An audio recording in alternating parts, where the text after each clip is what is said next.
হয়, মই বৰ্তমান উপস্থিত আছোঁ ডিমৌৰ নিতাই পুখুৰী অঞ্চলত আৰু মোৰ কাষতে পাছফালে দেখিছে এটা পৰিত্যক্ত অৱস্থাত বঙলা, যিটো মই দেখুৱাবলৈ কেমেৰা সহযোগীক অনুৰোধ জনাইছোঁ। আৰু এইটো নিৰ্মাণ কৰা হৈছিল ডিমৌ আৰক্ষী থানাৰ অন্তৰ্গত নিতাই পুখুৰী আৰক্ষী থানাৰ বাবে এই বিল্ডিং বনোৱা হৈছিল। ইয়াৰ কাষতেই দেখিব কেইবাটাও যি বাসগৃহ, যিবোৰ কোৱাৰ্টাৰ হিচাপে ব্যৱহাৰ কৰিবলৈ বনাইছিল, কিন্তু আজি এই সকলোবোৰ পৰিত্যক্ত হৈ পৰি আছে। তাৰ বিপৰীতে আজিও নিতাই পুখুৰী থানাখন ভাড়া ঘৰত চলি আছে আৰু ইয়াকে লৈ স্থানীয় ৰাইজে অসন্তুষ্টি প্ৰকাশ কৰিছে। আৰু এতিয়া এই বিল্ডিংসমূহ মই যদি দেখুৱাওঁ, সুন্দৰকৈ আটকধুনীয়াকৈ এটা আৰক্ষী থানাখনত যি সুবিধা থাকিব লাগে সকলোবোৰ সুন্দৰকৈ নিৰ্মাণ কৰিছিল। কিন্তু আজিৰ ডেটত যদি আপুনি চাই, এই আৰক্ষী থানাৰ লকআপত আপুনি কোনো যি অপৰাধীক নাপায়, পাব আপুনি গাহৰি। চাওক, পৰিত্যক্ত হৈ থকা এই বঙলাসমূহত এনেধৰণে গাহৰি পালন কৰিছে। যদি দেখুৱাই যি আৰক্ষী থানাত যি সুবিধা থাকিব লাগে, এইবোৰ আচলতে লকআপ হয়।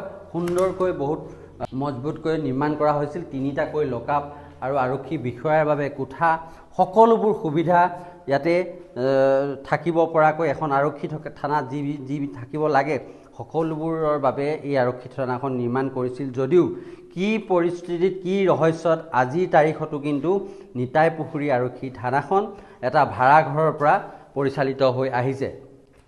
আমাৰ সৈতে জ্যেষ্ঠ ব্যক্তি কেইবাজনো আছে। তেওঁলোকে ইয়াৰ নিৰ্মাণৰ পৰা সকলো কথাবিলাক গম পায়। তেওঁলোকে আশা কৰিছিল যে এদিন ইয়াতে আৰক্ষী থানাখন বহিব, ইয়াৰ পৰা পৰিচালিত হ'ব আৰু ঠাইখনৰ উন্নয়ন হ'ব। মই আপোনাৰ পৰা জানিব বিচাৰিছোঁ যে কেতিয়া কাৰ তত্বাৱধানত এই আৰক্ষী থানাসমূহ নিৰ্মাণ হৈছিল? ক'বলৈ গ'লে অত্যন্ত আমি দুখ পাইছোঁ, কাৰণ এই সন্মুখত আছে আমাৰ হেন্দুৰিয়ালি আৰু ইফালে আছে আমাৰ ভীমবৰ দেউৰীয়ালি। উন্নত এটা ঠাইত এই থানাখন হ'বলৈ গৈছিল। আৰু ইতিমধ্যে আমাৰ প্ৰথম অৱস্থাত আমাৰ SP আছিল, সেই সময়ত প্ৰায় 30-35 বছৰ হ'ল SP আছিলে আমাৰ ভূপেন গোহাঁই আৰু সদৰ থানাৰ OC আছিলে আমাৰ বনমালী সন্দিকৈ। আমি যি আশাৰে ৰাইজে ভাবিছিল থানা অহাৰ লগে লগে আমাৰ জেগাডোখৰ উন্নত হ'ব আৰু বিভিন্ন ধৰণৰ দোকান পোহাৰ বহিব, গতিকে এনে আশা ৰাখিয়ে ৰাইজ আনন্দিত হৈছিল। কিন্তু দেখা গ'ল এতিয়া ক্ৰমাগতভাৱে ইমান ধুনীয়াকৈ বনোৱা পকীঘৰবিলাক জয়ী হৈ যাবলৈ আৰম্ভ কৰিছে। হয়তো এদিন ইয়াৰ অস্তিত্বই হয়তো হেৰাই যাব পাৰে। গতিকে আমি এতিয়া BJP গভৰ্ণমেণ্টে, চৰকাৰে যিমানেই উন্নয়নৰ দিশৰ কথা কওক, কিন্তু এই উন্নয়নৰ নমুনা এই থানাখনেই হ'ল ইয়াৰ জ্বলন্ত প্ৰমাণ। গতিকে ইয়াৰ আমাৰ স্থানীয় বিধায়ক সুকান্ত গোহাঁইকো কোৱা হৈছিল, তেখেতেও কোনো ইয়াত কেব কৰা নাই। গতিকে কি ভিত্তিতনো আজিলৈকে থানাখন ভাড়াঘৰত চলি আছে আমি নাজানো। গতিকে নিজৰ ঘৰ থকা স্বত্তেও যে ভাড়াঘৰত যে চলি আছে, আমি ইয়াৰ নিশ্চয় কিবা এটাৰ পাকচক্ৰ সোমাই আছে। গতিকে আমি তৎকালেই যেন চৰকাৰে ইয়াৰ চকু দি যে আমাৰ এই ঠাইডোখৰলৈ থানাখন যেনে আনে, আমি সেই আশা ৰাখি ৰাইজে আশা ৰাখিছোঁ। এইখিনিয়ে হ'ল মোৰ ধন্যবাদ।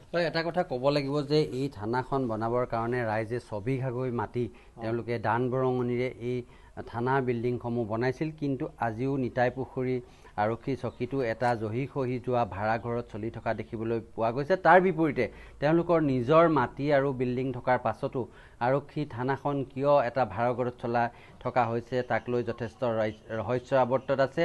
আৰু ইয়াৰ স্থানীয় যিসকল লোকে থানাখন নহাক লৈ তেওঁলোকে ক্ষোভ প্ৰকাশ কৰিছে।